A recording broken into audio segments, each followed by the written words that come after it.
the communist regime was prepared for everything except candles and prayers. East Germany's peaceful 1989 revolution showed that societies that don't reform, die. By Katrin Benhold. Berlin. When Werner Krachel, an East German pastor and dissident, heard that the Berlin Wall was open, surgery on his right ankle. Tagovailoa, who returned to practice 10 days later, is expected to start on Saturday against LSU, a game that gives the winner an inside track to the college football playoff. His final status will not be determined until just before kickoff.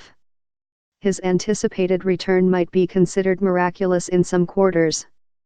But it is seen as routine here, where a cutting-edge surgical technique, hyper-aggressive treatment, and a competitiveness have in recent years allowed Alabama players to return much earlier than expected from an often debilitating football injury, the high ankle sprain.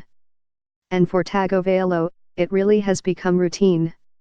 He had the same surgery, rehab, and quick return last December from an injury to his other ankle, the left one.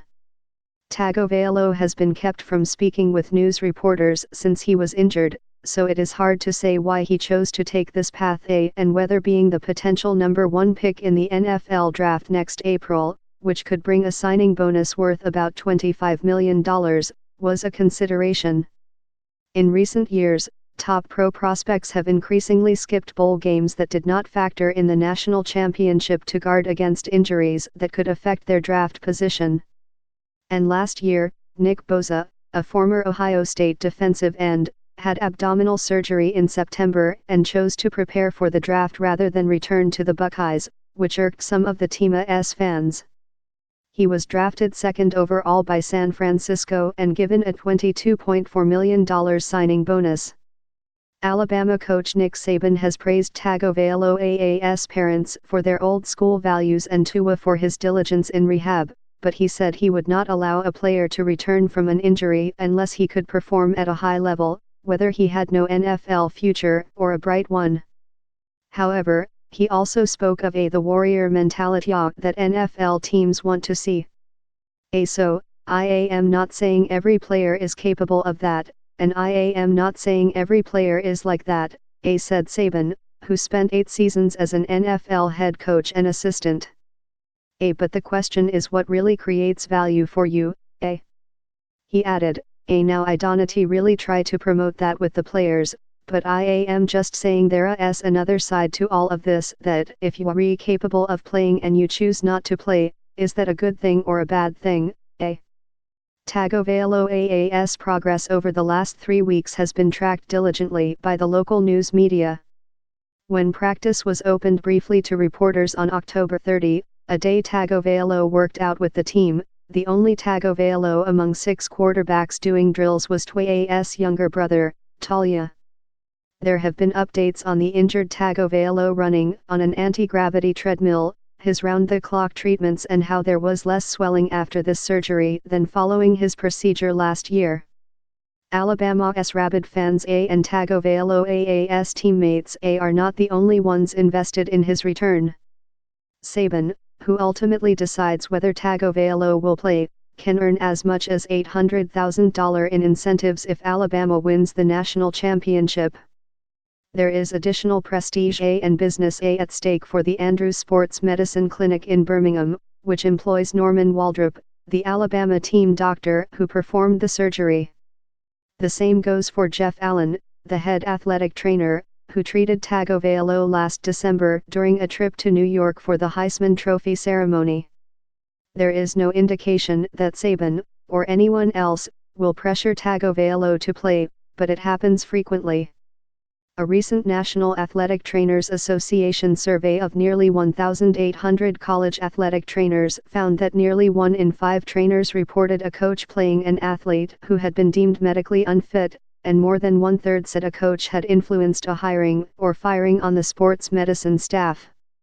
There is an inherent conflict of interest, said Kane Coulter, the former Northwestern quarterback who in 2014 led an unsuccessful effort to unionize his team.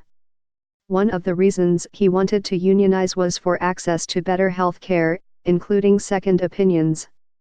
There is a culture of playing through pain, playing through injuries. The injury rate is going to be 100% if you are on the field all the time, Coulter added.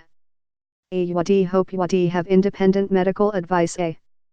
That is uncommon for college players, who are prohibited from hiring agents who can solicit opinions from doctors who have no financial agreements with teams. Kelechi Osmel, an offensive lineman for the Jets, had shoulder surgery last month after eschewing the team's advice to take painkillers so he could continue to play. He filed a union grievance over lost wages after his surgeon found more extensive damage than was initially believed. Thus far, it seems, Alabama players have leaned heavily on the advice of Waldrop, who has performed the so-called tightrope surgery on close to a dozen Alabama football players, beginning in 2014 with Cam Robinson, an offensive tackle who now plays for the Jacksonville Jaguars. Robinson declined an interview request.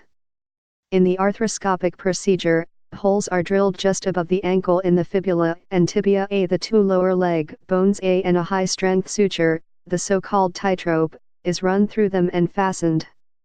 If any of the three ligaments that run through the area is torn, it can also be repaired during surgery.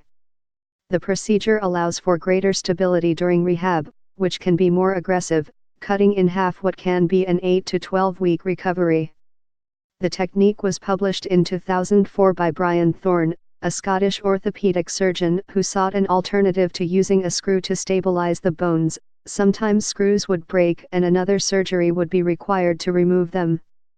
One of the procedure's earliest acolytes was Thomas Clanton, a former team doctor for the Houston Texans and Houston Rockets, under whom Waldrop served a one-year residence. Clanton has performed the surgery on close to a dozen Alabama football players.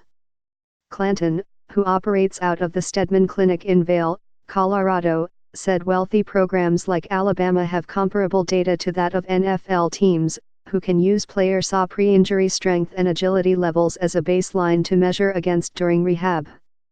AIDA is a way of determining performance characteristics, looking at their 7-step drop, seeing how they move down the line on an option, how quickly they can turn, Clanton said. AIDA is a whole new world out there. Despite the success of the surgery, Clanton said there are still skeptics. He said he examined a college basketball player recently who had torn ligaments in his ankle. The player's father was adamantly against surgery, so the player was treated with a cast. Clanton said there are also some in the medical community who question how quickly players are sent back on the field. I'd hate for something bad to happen to a player who has the prospects to has for a professional career, Clanton said. Knowing Norm, I know he had the conversations about the risk and benefits. As a physician, your goal is to get the patient well and get the patient back to whatever they want to do. In the end, Clanton said, Waldrop can offer his assessment of how the surgery has gone and Allen can offer his assessment of how the rehabilitation has gone, but Saban has to decide whether Tagovailoa plays.